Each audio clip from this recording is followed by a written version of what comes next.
예, 안녕하십니까. 반갑습니다. 한광수 저작권 강사입니다.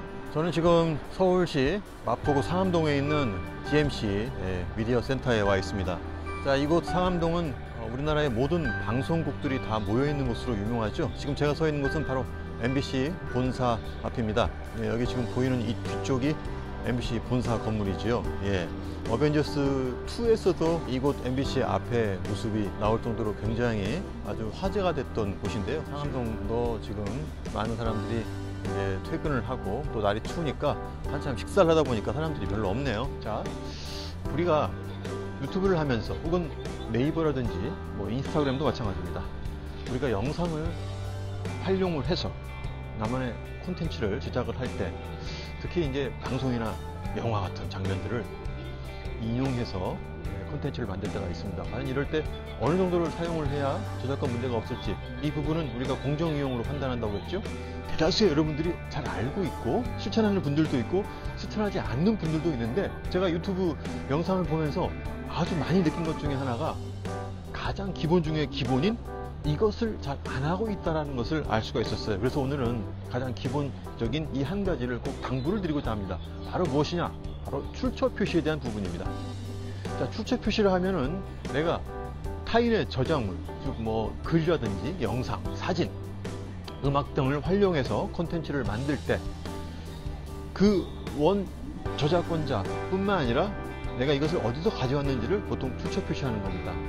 그야말로 출처 표시인데요. 이 출처 표시를 유튜브 상에서는 매우 소홀히 하는 모습을 볼 수가 있어요. 많은 사람들이 원칙적으로 알고 있지만 잘 안 하고 있습니다. 왜 그럴까요?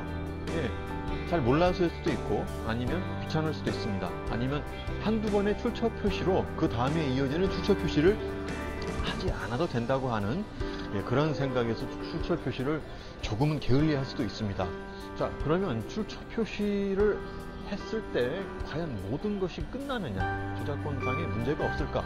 그렇지는 않습니다. 출처 표시는 반드시 해야 하지만 출처 표시를 했다고 해서 모든 저작권 문제가 해결되지는 않습니다. 출처 표시는 최소한의 양심적인 행동입니다. 타인의 저작물을 활용해서 자신의 콘텐츠를 만들 때 기본적으로 내가 이 출처가 어디인지를 밝히는 것은 가장 기본 중에 기본입니다. 영상물이 아니더라도 우리가 글을 쓸 때, 특히 대학에서 논문이라든지 연구 자료를 만들 때, 그리고 리포트를 우리가 쓸 때도 분명히 출처 표시에 대한 부분을 매우 중요한 평가 점수로 매기는데요. 그것은 가장 기본 중에 기본, 그리고 가장 기초적인 양심이기 때문에 그렇습니다. 저작물을 만든 그 저작자에 대한 기본적인 예의인 것이죠. 따라서 우리가 타인의 저작물을 가지고 활용할 때 가장 중요한 그 시작, 창작의 시작은 바로 출처 표시입니다.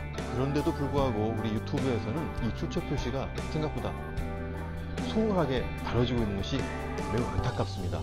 자, 이 출처 표시라는 것은 말이죠, 기본적으로 내가 가져온 이 저작물이 누구 것이라는 것을 솔직하게 이야기하는 건데, 사실 그 출처 표시를 일일이 밝힌다고 하는 것이 귀찮은 문제일 수도 있고, 또한 자신의 창작물이 내가 가져온 그 인용한 영상에 비해서 너무 양쪽으로, 질적으로나 좀 수준이 떨어지기 때문에 비교가 되는 부분이 있죠. 그러다 보니까 부끄러운 마음에, 혹은 이걸 꼭 밝히고 해야 될까라는 생각을 하다 보니까 출처 표시를 좀 게을리 할 때가 있습니다. 그런데 이 출처 표시는 앞서 계속 얘기하지만 가장 기본적인 양심 중에 하나이기 때문에 이 출처 표시는 반드시 하고 넘어가야 됩니다. 출처 표시를 했다고 해서 저작권 문제가 끝나는 건 아니라는 거, 출처 표시라도 해야 기본적으로 이 사람이 그래도 양심은 살아있구나, 그래도 기본기는 하는구나, 이런 생각을 한다는 것이죠. 기본적으로 타인의 저작물을 활용할 때, 특히 이렇게 방송, 뭐 MBC, SBS, 뭐 JTBC, 뭐 KBS, TVN 이런 영상들을 활용해서 콘텐츠를 만들 때 반드시 그 방송의 출처 표시를 분명하게 해줘야 합니다. 그게 가장 기본 중에 기본인 것이지요. 자, 유튜브에 보면은 수많은 콘텐츠들이 있습니다. 출처 표시를 게을리한 콘텐츠들이 많이 있습니다. 그럼에도 불구하고 출처 표시라는 가장 기본적인 거, 저작권법 37조에서 이야기하는 이 출처 표시를 게을리하는 유튜브 콘텐츠들이 많은데도 불구하고 조회수가 굉장히 많이 나온 콘텐츠들이 있습니다. 자, 우리는 이런 생각을 할 때가 있습니다. 먼저 내가 관심 있는 분야에 잘 나가는 유튜버들이 조회수가 많이 나오고 구독자 수가 많다 보면 당연히 이들이 저작권법을 잘 지킬 거라는 오해를 합니다. 하지만 실제로 그렇지 않습니다. 왜냐하면 구독자 수와 조회수 그리고 이 저작권법은 서로 비례관계가 아니라는 거죠. 저작권법을 지키지 않고 조회수가 많이 나오더라도 저작권자가 특별하게 제재를 가하지 않거나 이유를 제기하지 않는다면 유튜브에서 먼저 업로더에게 제재를 할 필요가 없다는 것이죠. 따라서 비록 저작권법상의 문제가 있어도 조회수가 많이 나온다면 유튜브 입장에서도 가만히 놔둘 수밖에 없습니다. 자, 우리가 유튜브를 하면서 한 가지 오해하는 것이 하나 있습니다. 그게 무엇이냐? 이미 잘 나가고 있는 유튜버들이 말이죠.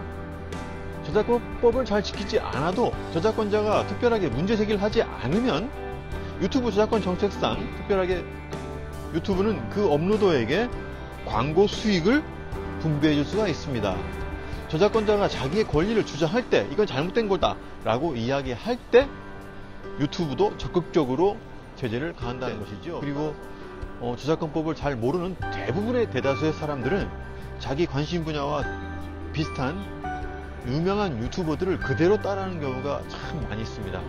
그렇기 때문에 먼저 유명해진 유튜버들에게는 저작권자들이 특별하게 제재를 가하지 않지만 후발주자에게는 제재를 가할 수 있다라고 하는 점을 분명히 염두에 두고 생각하고 자신의 유튜브 콘텐츠를 업로드해야 할 것입니다. 그 출발의 가장 기본은 출처 표시라고 하는 것을 분명히 알아야 할 것입니다. 자, 여기 뒤에 보이는 이 포스터에 나와 있는 이 벽에 걸려 있는 이 콘텐츠는 전부 MBC가 저작권을 가지고 있는 콘텐츠입니다. 따라서 이 콘텐츠들을 극히 일부라도 활용한다고 하면은 사진 한 장만이라도 활용을 한다. 내가 방송 화면을 움짤로 만들거나 캡처 화면을 한 장만 써도 반드시 출처 표시를 해야 한다는 것을 잊지 말고 우리는 그것을 귀찮더라도 실천을 해야 할 것입니다. 자막에 되도록이면 영상 자막에다가 출처 표시를 하는 게 좋습니다. 영상 자체에 하지 않고 유튜브 내용 설명란에다 해버리면 그 영상이 다른 쪽으로 퍼져나갔을 때 출처 표시가 있지 않기 때문에 처음에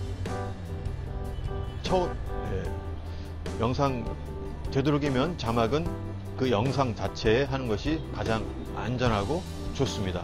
유튜브 설명란에다가 하면 나중에 그 영상이 다른 곳으로 퍼졌을 때 혹은 그 영상이 다른 곳으로 업로드가 됐을 때 원 권리자, 이 MBC 쪽에서도 자신의 콘텐츠에 대한 출처 표시가 없는 걸로 오해할 수도 있습니다. 따라서 되도록이면 모든 창작자는 방송이라든가 영상 혹은 다른 사람의 콘텐츠의 일부를 활용했을 때는 반드시 해당 영상에 출처 표시를 직접 해주는 것이 가장 안전한 방법이라는 것을 잊지 말고 실천을 해야겠습니다. 자, 지금까지 우리가 영화, 영상, 드라마, 사진, 음악, 게임 등 출처 표시의 필요성을 이야기했습니다. 고맙습니다.